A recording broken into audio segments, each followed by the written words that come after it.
अस्सलाम वालेकुम, hello and welcome to sports room. मैं हूं आपका मेज़बान नजीबुल हसनैन। पाकिस्तान टीम की डिसअपॉइंटिंग परफॉर्मेंसेस की तो अब हमें आदत हो गई है। पाकिस्तान अब से अपने से लोअर रैंक टीमों से हारती रही है, इसका भी हमें अंदाज़ा है, ये भी कोई नई बात नहीं है। लेकिन प्रॉब्लम यहाँ ये है कि जिस अंदाज में पाकिस्तान टीम खेल रही है वो तकलीफदेह है। आप कैसे सोच सकते हैं कि जिम्बाब्वे से पाकिस्तान का मुकाबला हो, जिम्बाब्वे जब बैटिंग कर रहा हो तो उनके 60 रन 10वें ओवर में बन गए हैं, हमने 21वें ओवर में जाके 60 रन बनाए और 6 खिलाड़ी आउट थे। और ऑब्वियसली जब बारिश हुई तो उसके बाद डकवर्थ लुइस से हम बहुत पीछे थे और कामयाबी मिली जिम्बाब्वे को। इस पर बात करने के लिए farmer fast bowler Abdul Rauf हमारे साथ हैं। रऊफ, मुझे बताइएगा कि ये क्या, मैं इसको तमाशा ही कहूँगा कि हमारी क्रिकेट का इतना बुरा हाल हो गया है। इस पर एक्सक्यूज़ लोग ये देते हैं कि हम तो अपने सुपरस्टार्स के साथ भी हारे हैं, तो यहाँ तो हमने बहुत सारे नए लड़के ट्राई किए हैं, लेकिन दुनिया कहाँ जा रही है, हम कहाँ जा रहे हैं। दूसरे नए लड़कों को मौका मिलता है तो वो इस अपॉर्चुनिटी के लिए रेडी होते हैं। हमारे नए लड़के इतने पजल होते हैं कि इनसे जिम्बाब्वे नहीं संभल रही। देखिए, मेरा ख्याल है कि एक अप्रोच का डिफरेंस है और उसके बाद इनकंसिस्टेंसी है, आपकी सिलेक्शन में भी इनकंसिस्टेंसी है, आपके पाकिस्तान क्रिकेट बोर्ड में भी कंसिस्टेंसी का फुकदान है, फिर टीम मैनेजमेंट में भी इनकंसिस्टेंसी है। तो उसके बाद जो प्लेयर्स को जिस तरीके से किया जाता है, यहाँ पर इंडल्ज किया जाता है टीम में, वो भी कोई आप इसको बेहतर ऑर्गेनाइजेशन का तरीका नहीं कह सकते।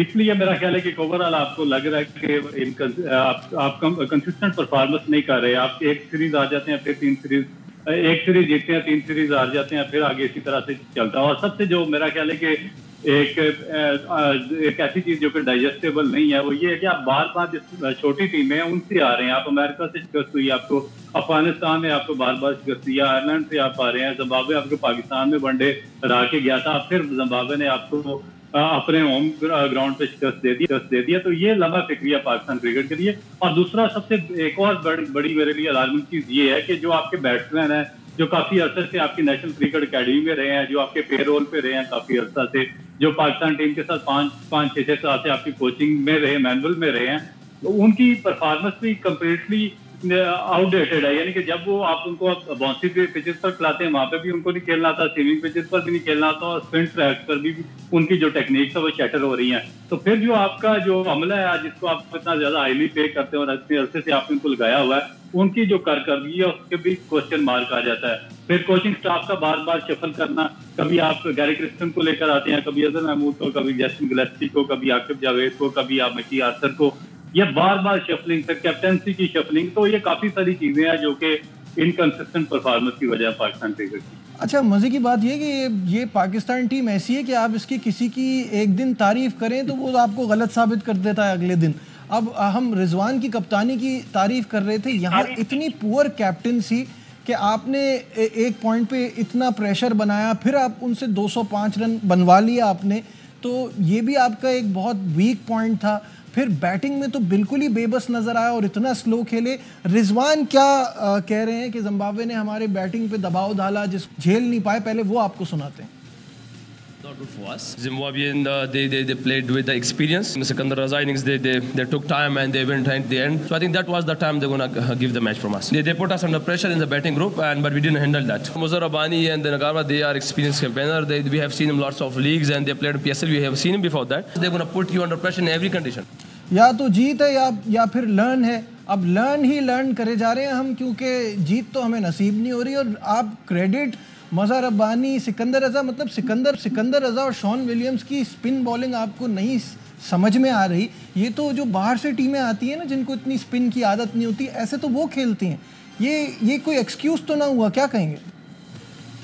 देखिए, मेरा नहीं ख्याल कि किसी किस्म के लिए एक्सक्यूज होना चाहिए। और स्पेशली ये पाकिस्तान की टीम की जो एक एस्टेब्लिश क्रिकेट बोर्ड है, और साहब 70 ईयर से एक आप टॉप रैंकिंग में रहे हैं, आपने दुनिया को बड़े बड़े सुपरस्टार्स और लेजेंड्स दिए हैं, तो और आप बार बार एक्सक्यूज दिया। तो मैं ये पहली दफा नहीं सुन रहा, ये तो हर साल बाद, 2 साल बाद, 4 साल, 5 साल, 10 साल बाद, ये काफी अरसे से हम यही बातें सुन रहे हैं कि टीम वर्क हो रही है, नए टैलेंट लेकर आ रहे हैं, डेवलपमेंट प्रोसेस में है, फलाने का रिहेबिलिटेशन प्रोसेस चल रहा है, फलाना इंजर्ड होकर बाहर हो गया, फलाना आउट ऑफ फॉर्म है, उसकी वजह से हमें ये लाना पड़ा। ये कोई एक्सक्यूज नहीं है।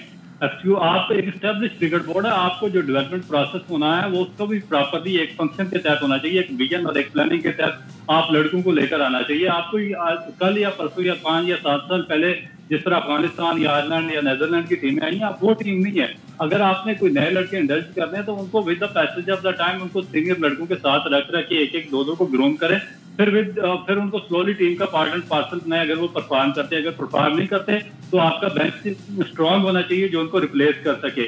बाकी सारी कंट्रीज इस तरीके से चलते हैं और आपने हमारे साथ एक नया ड्रामा लगाया हुआ है कि हम प्रोसेस में हम नए लड़कों को चांस दे रहे हैं, हम ये कर रहे हैं, हम वो कर रहे हैं। इस तरीके से कभी भी जस्टिफिकेशन आप नहीं दे सकते पाकिस्तान, क्योंकि जो पार्ट आपने खुद किए हैं, आपने अगर आपको इतना प्रेशर था, आपके पास नए लड़के खेल रहे थे तो आपने टॉस जीत के उनको क्यों बैटिंग करवाई? पहले आपको नजर नहीं आ रहा था, आपसे पिच रेड नहीं हो रही थी। फिर उसके बाद ये कौन सा आप यानी कि एक मुजरबानी है, वो पाकिस्तान के टूर पर भी आया, यहाँ भी उसने आउट क्लास कर दिया आपकी बैटिंग को। वहां पर आप जिम्बाब्वे में खेलने गया, वहां भी आपसे मुजरबानी नहीं खेला गया, आज फिर आपसे मुजरबानी नहीं खेला जा रहा है 1 साल के बाद। तो ये इसका मतलब है कि फॉल्ट ये टीम में नहीं है, फॉल्ट आपकी टेक्निक्स में है कि आपको ना बाउंसी बॉल खेलनी जा रही है, ना स्विंग खेली जा रही है।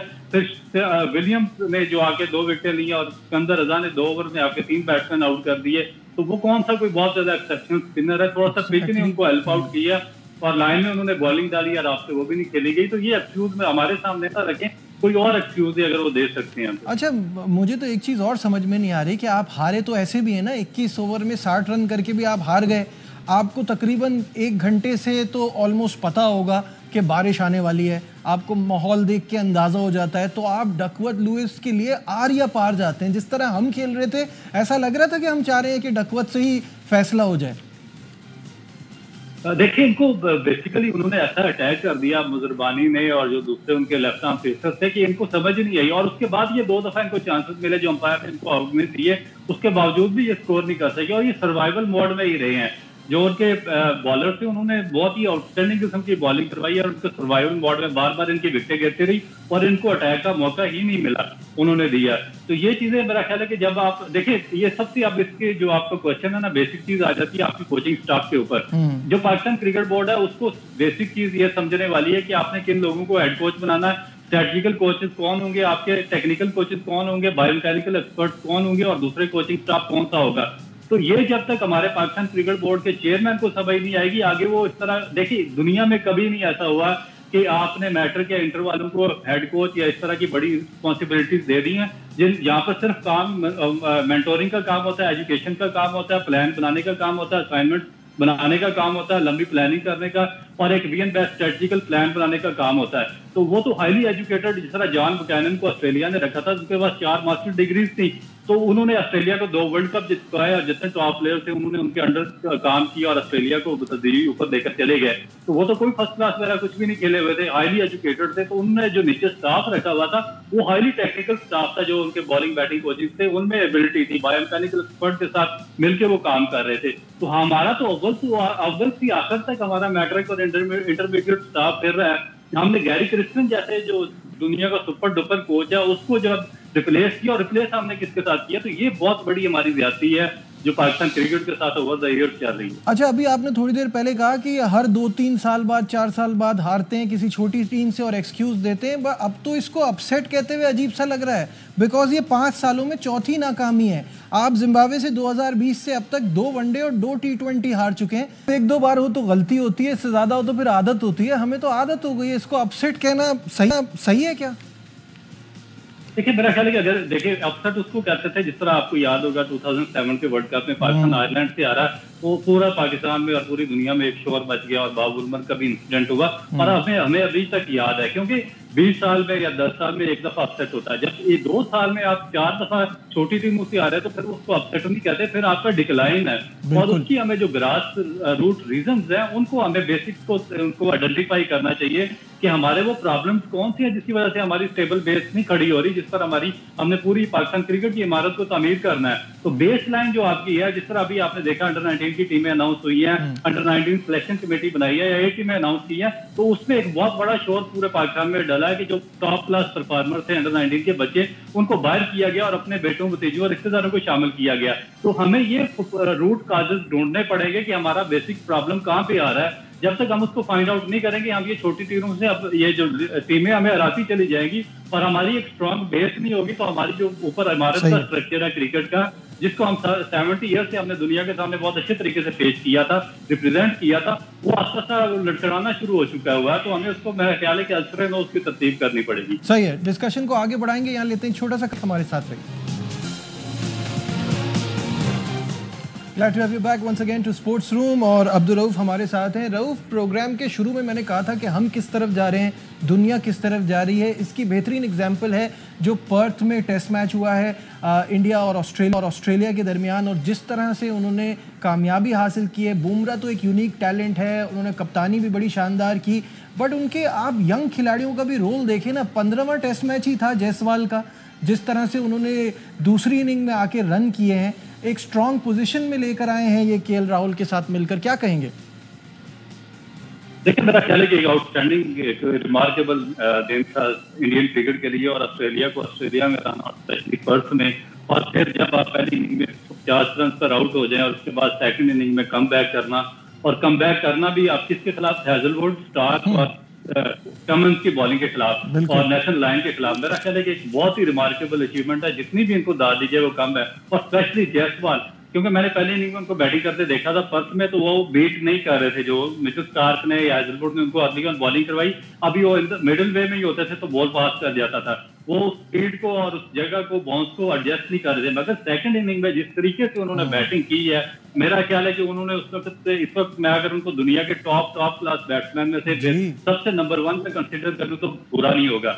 और दूसरा, इसकी बेसिक वजह देखे ना, वजह क्या है कि जायसवाल ने 15 जो फर्स्ट क्लास मैचेस खेले तो उसमें उसने 9 सेंचुरियां की थी, 65 रन की उसकी फर्स्ट क्लास में एवरेज थी। उसके बाद इंडियन टीम में आया तो फिर उसका ये सिलसिला शुरू हुआ, 200 रन उसने इंग्लैंड जैसी टीम के खिलाफ किए, फिर सेंचुरियों पे सेंचुरियां से करना शुरू की, और 55 रन की एवरेज वो टेस्ट क्रिकेट खेल रहे हैं। तो ये एक बेसिक स्ट्रॉन्ग उनका बैकग्राउंड है, स्ट्रॉन्ग होना चाहिए। टैलेंट जो है वो मेरिट पे आता है, और जिस तरह से वो परफॉर्मेंस देता जाता है तभी जाके चीज़ें इस तरह की आती हैं।